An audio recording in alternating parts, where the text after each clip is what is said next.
Bonjour à tous, ici Olivier de la Team Biwa. Je vous présente aujourd'hui le petit bijou. Donc, il s'agit du S-Trout 3 pouces et demi. Alors c'est un petit swimbait de 9 cm, un multisection avec 8 segments qui donne à ce leurre dans l'eau une nage vraiment très réaliste et super fluide. En plus, le bruit quand les segments s'entrechoquent à une certaine fréquence, en fait, c'est quelque chose auquel les poissons sont ou peuvent être très réceptifs. Voilà. Donc il est décliné en 5 coloris. On a ici le coloris Véron. Vous avez également le coloris Fario, imitation de petite truite sauvage. Le coloris Rainbow, qui est une imitation de truite arc-en-ciel. Puis vous trouverez aussi le coloris Fire Tiger, pour les eaux un peu teintées. Et puis le coloris Wamame, qui est une imitation de jeunes salmoïdés type saumon.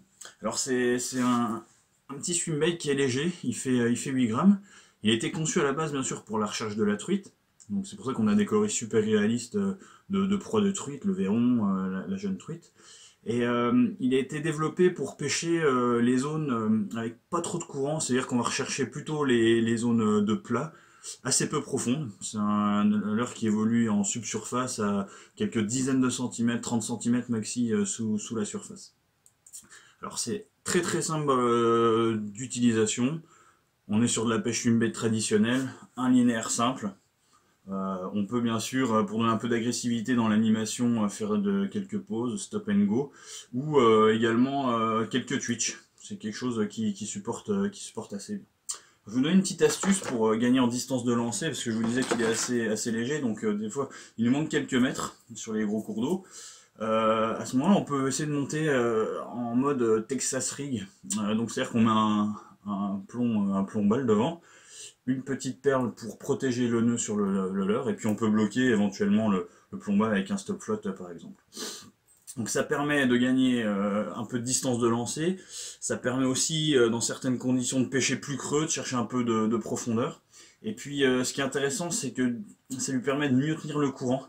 Quand il est un peu plombé, il décroche moins là où ça pousse un peu plus. Donc la taille relativement conséquente en fait pour la truite permet de chercher d'autres espèces, et particulièrement pour ceux qui ont la chance de pêcher les migrateurs comme le saumon, la truite de mer, c'est vraiment très très efficace. Alors, après on peut décliner sur de la perche par exemple, notamment sur des chasses de surface, ça marche bien, chevenne, aspe. Et sinon, moi qui pratique beaucoup en mer, j'ai des résultats relativement intéressants sur le bar à vue, et puis également dans les zones où ça bouge un peu en rock fishing, sur la vieille par exemple. Écoutez, je vous souhaite de faire le meilleur usage possible de ce petit leurre, et puis dès l'ouverture prochaine si possible. Allez, à bientôt!